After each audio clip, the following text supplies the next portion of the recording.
Hi കൂട്ടുകാരെ, എൻ്റെ പേര് അഭിലാഷ്. എൻ്റെ വീട് തൃശ്ശൂരാണ്. എൻ്റെ ഭാര്യയുടെ അനിയത്തി സുമിയും ഞാനുമായുള്ള കഥയാണ് നിങ്ങളോടൊന്ന് പറയാൻ പോകുന്നത്. എനിക്ക് ഇപ്പോൾ 27 വയസ്സുണ്ട്. എൻ്റെ കല്യാണം കഴിഞ്ഞിട്ട് 2 വർഷമായി. എൻ്റെ ഭാര്യയുടെ പേര് സുനിത എന്നാണ്. അവൾക്ക് 23 വയസ്സുണ്ട്. അവളുടെ വീട് പാലക്കാടാണ്. വീട്ടിൽ അച്ഛനും അമ്മയും അനിയത്തിയുമുണ്ട്. അനിയത്തിയുടെ പേര് സുമി എന്നാണ്. അവൾക്ക് 20 വയസ്സായി. അച്ഛൻ ഗൾഫിലാണ്. 2 പെൺമക്കൾ മാത്രം ഉള്ളതുകൊണ്ട് അവിടുത്തെ മൂത്ത മകൻ്റെ സ്ഥാനമാണ് എനിക്ക്. ഇനി സുമിയെപ്പറ്റി പറയാം. സുമിയും ഞാനും നല്ല കൂട്ടാണ്. അവളുടെ സംസാരവും ചിരിയും എല്ലാം കാണാൻ ഒരു പ്രത്യേക ഭംഗിയാണ്. അങ്ങനെ അവളോട് മിണ്ടാനും സംസാരിക്കാനും ഞാൻ ഇടയ്ക്കിടയ്ക്ക് എൻ്റെ ഭാര്യ വീട്ടിലേക്ക് പോവാൻ തുടങ്ങി. ഒരു പ്രാവശ്യമെങ്കിലും അവിടെ എൻ്റെ വണ്ടിയൊന്ന് കയറ്റണം. ആ ആഗ്രഹം എനിക്ക് നല്ലതുപോലെയുണ്ട്.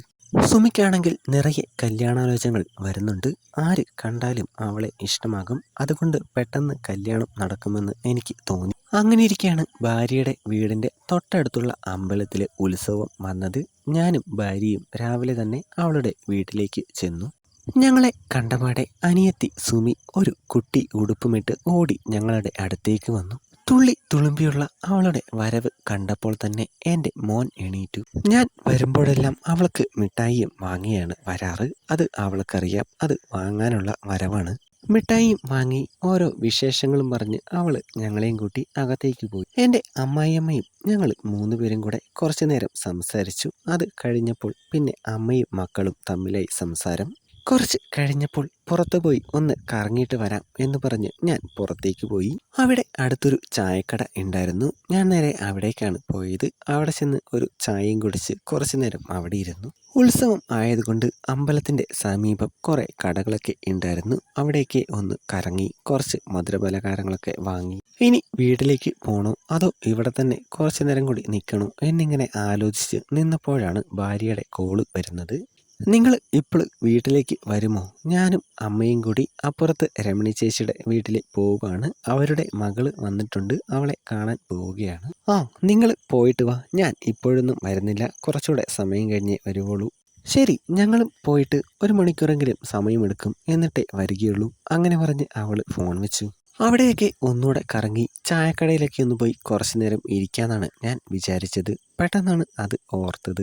അമ്മയും അവളും പോകുമെന്നല്ലേ പറഞ്ഞത്. അനിയത്തി സുമി പോകുന്നില്ല. അവൾക്ക് കറുത്ത അലുവ നല്ല ഇഷ്ടമാണ്. ഞാനത് കുറച്ച് വാങ്ങി നേരെ വീട്ടിലേക്ക് പോയി. ഞാൻ വീട്ടിലെത്തിയപ്പോൾ മുമ്പിലത്തെ ഡോറ് അടച്ചിട്ടേക്കാണ്. ഇനി സുമിയും പോയി കാണുമോ എന്ന് വിചാരിച്ച് നിരാശയിൽ നിൽക്കുമ്പോഴാണ് വീടിൻ്റെ പുറകിൽ അടുക്കളയുടെ വശത്തു നിന്നും പാത്രം തറയിൽ വീഴുന്ന സൗണ്ട് കേൾക്കുന്നത്.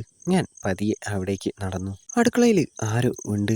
ഞാൻ ജനലിലൂടെ ഉള്ളിലേക്ക് നോക്കി. എൻ്റെ ഭാര്യ നിന്ന് പാത്രം കഴുകുകയാണ്. ഇവളപ്പോൾ പോയില്ലേ? പെട്ടെന്നാണ് അവൾ തിരിഞ്ഞത്. അപ്പോഴാണ് ഞാൻ മുഖം കണ്ടത്. അത് ഭാര്യ അല്ലായിരുന്നു, അവളുടെ അനിയത്തി സുമിയായിരുന്നു. ഭാര്യയുടെ ചുരിദാറാണ് അവൾ ഇട്ടിരുന്നത്. എനിക്ക് ഒരു ആശയം തോന്നി. പുറകിലൂടെ ചെന്ന് പതിയെ ആ മത്തങ്ങയിൽ ഒന്ന് പിടിക്കാം. സുനിത ആണ് എന്ന് വിചാരിച്ചു എന്ന് പറഞ്ഞാൽ മതിയല്ലോ. ഞാൻ ചെന്ന് ആ മത്തങ്ങയിൽ പിടിച്ചു. ചേച്ചി ഇവിടെയില്ല, അപ്പുറത്തെ വീട്ടിൽ പോയേക്കുക എന്ന് മാത്രമാണ് അവൾ പറഞ്ഞത്. അവര് എപ്പോഴാണ് പോയത്? എപ്പോഴാണ് തിരിച്ചു വരിക? ഞാൻ ഒന്നും അറിയാത്ത പോലെ ചോദിച്ചു. കുറച്ച് മുമ്പാണ് പോയത്. എന്തായാലും തിരിച്ച് വരാൻ കുറച്ചധികം സമയമെടുക്കും. നിനക്ക് ഇഷ്ടപ്പെട്ട അലുവ ഞാൻ കൊണ്ടുവന്നിട്ടുണ്ട്. ഞാനത് അവൾക്ക് കൊടുത്തു. ഞാൻ മത്തങ്ങ കയ്യിലെടുത്തു. അവള് എന്നെ നോക്കി ഒന്ന് ചിരിച്ചു. കോല് എടുത്ത് ഞാൻ അവളുടെ കയ്യിൽ കൊടുത്തു. ഹലുവയുടെ ഒരു കഷ്ണമെടുത്ത് കോലിൻ്റെ അറ്റത്ത് വെച്ചു.